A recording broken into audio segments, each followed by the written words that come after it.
ओम शांति। 12 फरवरी 2026।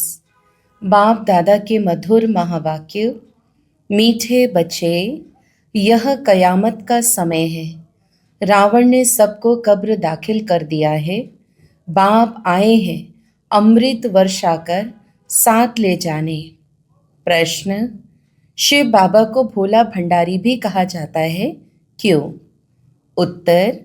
क्योंकि शिव भोलानाथ जब आते हैं तो गणिकाओं, अहिल्याओं, कुब्जाओं का भी कल्याण कर उन्हें विश्व का मालिक बना देते हैं। आते भी देखो पतित दुनिया और पतित शरीर में है, तो भोला हुआ ना। भोले बाप का डायरेक्शन है, मीठे बच्चे अब अमृत पियो, विकारों रूपी विष को छोड़ दो। गीत। दूर देश का रहने वाला। ओम शांति। रूहानी बच्चों ने गीत सुना, अर्थात रूहों ने इस शरीर के कान कर्मेंद्रियों द्वारा गीत सुना। दूर देश के मुसाफिर आते हैं, तुम भी मुसाफिर हो ना। जो भी मनुष्य आत्माएं हैं वह सब मुसाफिर हैं। आत्माओं का कोई भी घर नहीं है। आत्मा है निराकार।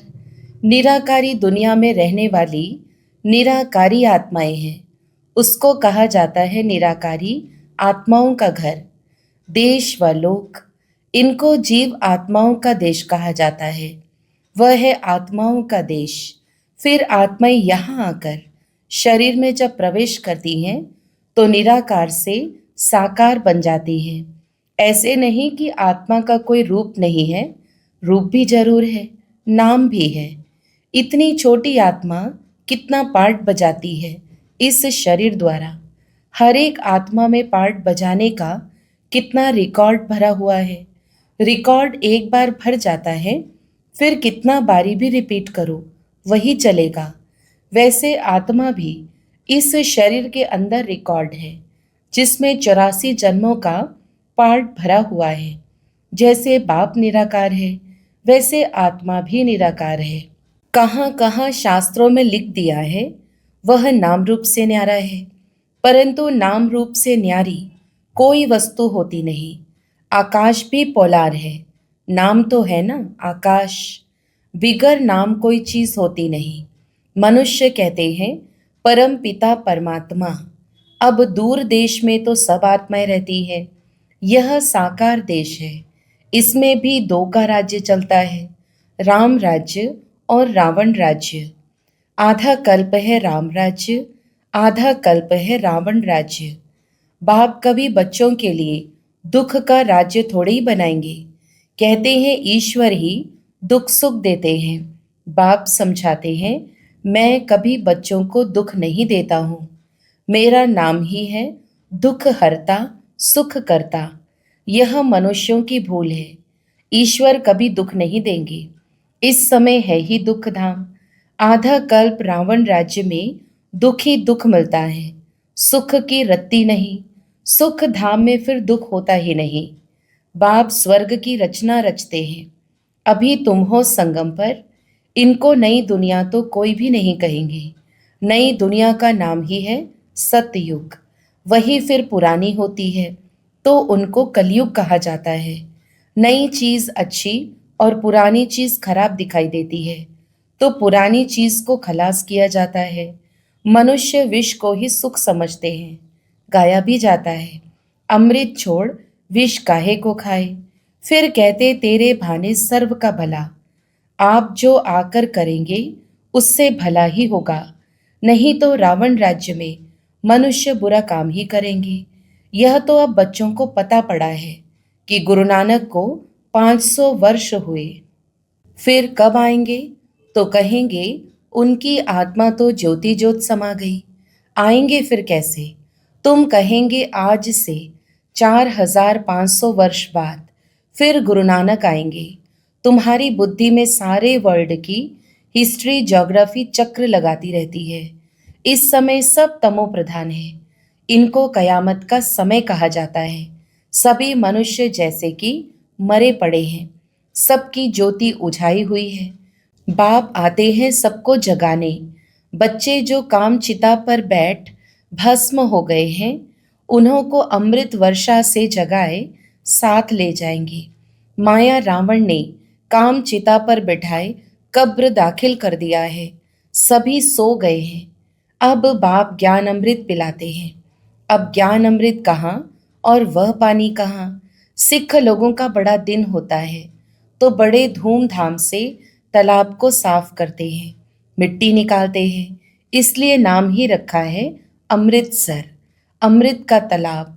गुरु नानक ने भी बाप की महिमा की है। खुद कहते, एक ओंकार सत्य नाम, वह सदैव सच बोलने वाला है। सत्यनारायण की कथा है ना। मनुष्य भक्ति मार्ग में कितनी कथाएं सुनते आए हैं। अमर कथा, तीजरी की कथा।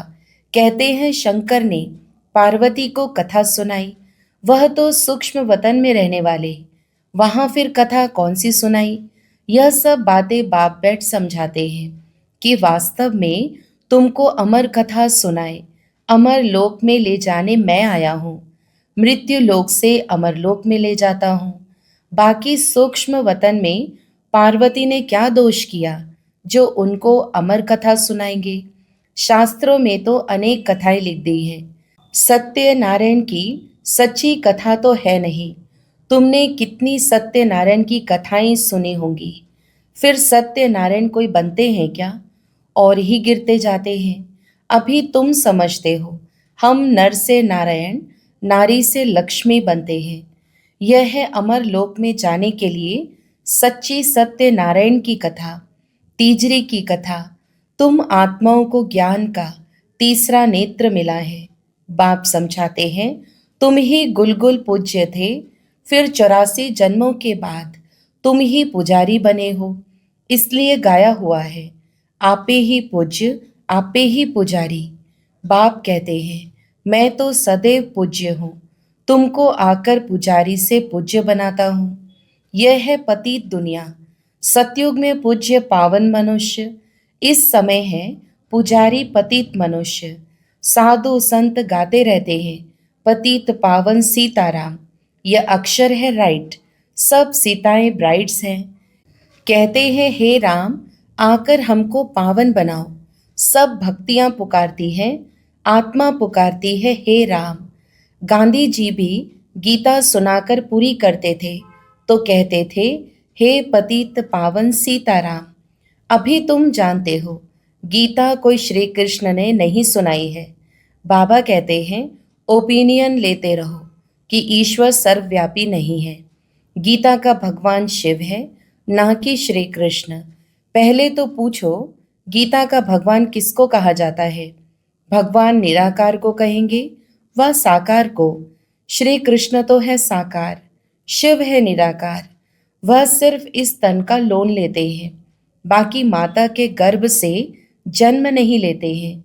शिव को शरीर है नहीं, यहाँ इस मनुष्य लोक में स्थूल शरीर है। बाप आकर सच्ची सत्यनारायण की कथा सुनाते हैं। बाप की महिमा है पतित पावन, सर्व का सद्गति दाता, सर्व का लिबरेटर, दुख हरता सुख करता। अच्छा, सुख कहाँ होता है? यहाँ नहीं हो सकता। सुख मिलेगा दूसरे जन्म में, जब पुरानी दुनिया खत्म हो और स्वर्ग की स्थापना हो जाएगी। अच्छा, लिबरेट किससे करते हैं? रावण के दुख से। यह तो दुखधाम है ना। अच्छा, फिर गाइड भी बनते हैं। यह शरीर तो यहाँ खत्म हो जाते हैं, बाकी आत्माओं को ले जाते हैं। पहले साजन फिर सजनी जाती है, वह है अविनाशी सलोना साजन। सबको दुख से छुड़ाए, पवित्र बनाए घर ले जाते हैं। शादी कर जब आते हैं तो पहले होता है घोट अर्थात पति, पिछाड़ी में ब्राइड अर्थात पत्नी रहती है, फिर बारात होती है। अब तुम्हारी माला भी ऐसी है। ऊपर में शिव बाबा फूल, उसे नमस्कार करेंगे। फिर युगल दाना ब्रह्मा सरस्वती। फिर हो तुम जो बाबा के मददगार बनते हो। फूल शिव बाबा की याद से ही सूर्यवंशी, विष्णु की माला बने हो। ब्रह्मा सरस्वती सो लक्ष्मी नारायण बनते हैं, लक्ष्मी नारायण सो ब्रह्मा सरस्वती बनते हैं। इन्होंने मेहनत की है तब पूजे जाते हैं। कोई को पता नहीं है माला क्या चीज़ है। ऐसे ही माला फेरते रहते हैं। 16,108 की भी माला होती है। बड़े बड़े मंदिरों में रखी होती है। फिर कोई कहाँ से खींचेंगे। बाबा बॉम्बे में लक्ष्मी नारायण के मंदिर में जाते थे। माला जाकर फेरते थे। राम राम जपते थे। क्योंकि फूल एक ही बाप है ना। फूल को ही राम राम कहते हैं। फिर सारी माला पर माथा टेकते हैं। ज्ञान कुछ भी नहीं। पादरी भी हाथ पे माला फेरते रहते हैं। पूछो किसकी माला फेरते हो। उनको तो पता नहीं है। कह देंगे क्राइस्ट की याद में फेरते हैं। उनको यह पता नहीं है कि क्राइस्ट की खुद आत्मा कहाँ है। तुम जानते हो क्राइस्ट की आत्मा अब तमो प्रधान है। तुम भी तमो प्रधान बेगर थे। अब बेगर टू प्रिंस बनते हो। भारत प्रिंस था, अभी बेगर है, फिर प्रिंस बनते हैं। बनाने वाला है बाप। तुम मनुष्य से प्रिंस बनते हो। एक प्रिंस कॉलेज भी था जहाँ प्रिंस प्रिंसेस जाकर पढ़ते थे। तुम यहाँ पढ़कर 21 जन्म लिए स्वर्ग में प्रिंस प्रिंसेस बनते हो। यह श्री कृष्ण प्रिंस है ना। उनके 84 जन्मों की कहानी लिखी हुई है। मनुष्य क्या जाने। यह बातें सिर्फ तुम जानते हो। भगवान उवाच, वह सबका फादर है। तुम गॉड फादर से सुनते हो।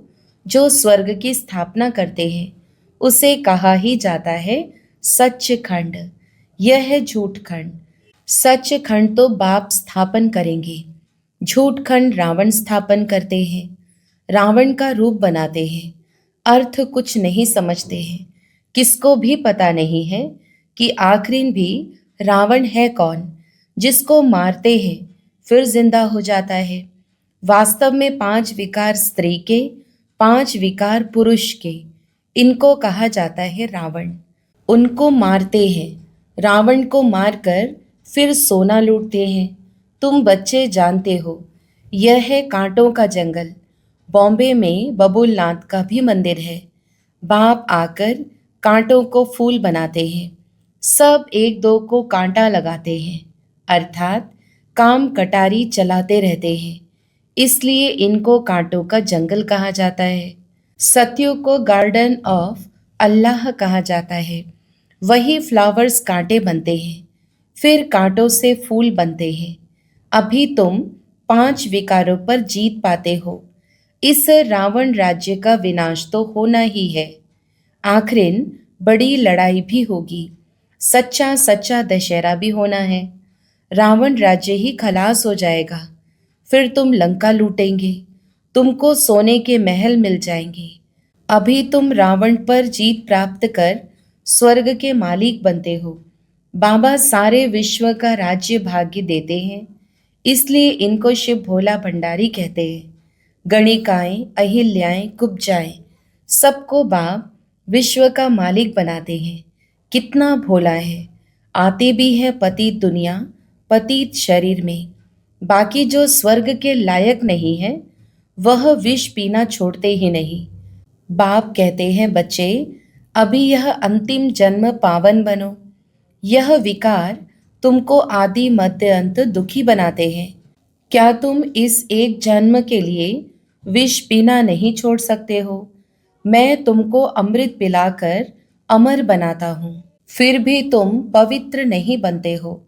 विष बिगर, सिगरेट शराब बिगर रह नहीं सकते हो। मैं बेहद का बाप तुमको कहता हूँ बच्चे, इस एक जन्म के लिए पावन बनो तो तुमको स्वर्ग का मालिक बनाऊंगा। पुरानी दुनिया का विनाश और नई दुनिया की स्थापना करना यह बाप का ही काम है। बाप आया हुआ है सारी दुनिया को दुख से लिबरेट कर सुख धाम, शांति धाम में ले जाने। अभी सब धर्म विनाश हो जाएंगे। एक आदि सनातन देवी देवता धर्म की फिर से स्थापना होती है। ग्रंथ में भी परमपिता परमात्मा को अकाल मूर्त कहते हैं। बाप है महाकाल, कालों का काल। वह काल तो एक दो को ले जाएंगे, मैं तो सभी आत्माओं को ले जाऊंगा। इसलिए महाकाल कहते हैं। बाप आकर तुम बच्चों को कितना समझदार बनाते हैं। अच्छा, मीठे मीठे सिकिलदे बच्चों प्रति माता पिता बाप दादा का याद प्यार और गुड मॉर्निंग। रूहानी बाप की रूहानी बच्चों को नमस्ते। हम रूहानी बच्चों की भी रूहानी माता पिता बाप दादा को याद प्यार, गुड मॉर्निंग और नमस्ते। धारणा के लिए मुख्य सार। पहला, इस अंतिम जन्म में विष को त्याग अमृत पीना और पिलाना है, पावन बनना है, कांटों को फूल बनाने की सेवा करनी है। दूसरा, विष्णु के गले की माला का दाना बनने के लिए बाप की याद में रहना है, पूरा पूरा मददगार बन बाप समान दुख हरता बनना है। वरदान, अपनी अलौकिक रूहानी वृत्ति द्वारा सर्व आत्माओं पर अपना प्रभाव डालने वाले मास्टर ज्ञान सूर्य भव। विस्तार, जैसे कोई आकर्षण करने वाली चीज आसपास वालों को अपनी तरफ आकर्षित करती है, सभी का अटेंशन जाता है, वैसे जब आपकी वृत्ति अलौकिक रूहानियत वाली होगी तो आपका प्रभाव अनेक आत्माओं पर स्वतः पड़ेगा। अलौकिक वृत्ति अर्थात न्यारे और प्यारेपन की स्थिति स्वतः अनेक आत्माओं को आकर्षित करती है। ऐसी अलौकिक शक्तिशाली आत्माएं मास्टर ज्ञान सूर्य बन अपना प्रकाश चारों ओर फैलाती है। स्लोगन, सदा स्वमान की सीट पर स्थित रहो तो सर्व शक्तियां आपका ऑर्डर मानती रहेंगी। अव्यक्त इशारे, एकता और विश्वास की विशेषता द्वारा सफलता संपन्न बनो। ज्ञानी बनने के साथ साथ स्नेही बनो। स्व की सेवा विश्व सेवा का आधार है। सेवा में सिर्फ दो शब्द याद रखना, एक निमित्त हूँ, दूसरा निर्माण बनना ही है। इससे एकता का वातावरण बनेगा, एक दो के सहयोगी बनेंगे, तेरे मेरे की मान शान की टकराव की भावनाएं समाप्त हो जाएंगी। अच्छा, ओम शांति।